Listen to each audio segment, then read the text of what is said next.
Well, it seems like you need a PhD at minimum to understand the countless different strands of the Trump-Russia controversy/conspiracy theory. You have alleged Russian hacking, allegations of collaboration between the president and Putin, intelligence agencies spying on American citizens, and now, of course, a ton of congressional bungling. What to make of all this? Is an independent investigation needed to get to the bottom of it? Or should we just move on and try to forget this ever happened? Assuming anything happened at all. Fox News senior political analyst Brit Hume joins us now. Hey, Brit, I go back and forth on this, whether this is pure politics or there's something deeper, and I'm leaning toward the latter now. I've had a couple members of Congress, on air and off, get emotional on this subject of Russian hacking or interference with the last election. And I'm starting to think that this really is kind of the touchstone in their view to understanding all of American politics. Do you think they believe it? I think they may, Tucker, and I think the question is whether that is what this is about. That is to say, an effort by Russia to meddle in our elections, a hostile act to be sure, perhaps even, as Dick Cheney suggested, an act of war. I think if that was what this was really about, if that was what this case was really about, there would be almost unanimous bipartisan agreement that we all need to get to the bottom of it and find out what happened. However, there are two other elements that have become part of this as well. One of them is the question of whether the Russians were acting in collusion with the Trump campaign, of which there is scant evidence so far, but a lot of allegations and a lot of suspicions voiced about that. And of course, the final element is this question of whether the United States intelligence agencies, having incidentally swept up the names and information from or conversations by certain American citizens, then proceeded to mishandle that information. The identities, of course, in situations like that, as your previous guests have mentioned, are supposed to be masked. That is to say, not revealed, not even revealed across the intelligence agencies.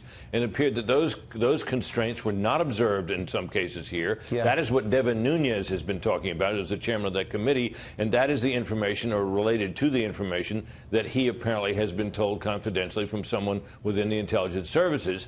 The Democrats, of course, would like this to be about the allegations of collusion, and the Republicans would like it to focus more on the allegations of the misuse of intelligence against American citizens by the Obama administration.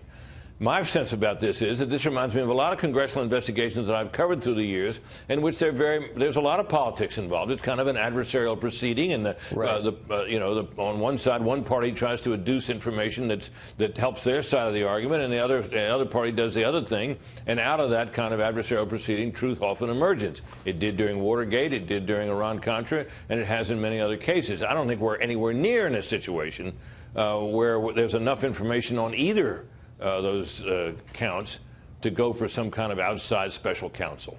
You know what it reminds me of, and you were, of course, at the center of this, 1993, you covered this. Republicans couldn't understand how anyone could have voted for Bill Clinton. They just couldn't make sense of it at all.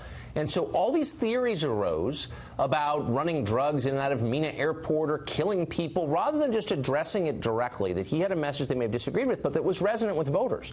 I think the Democrats still don't understand why Trump won.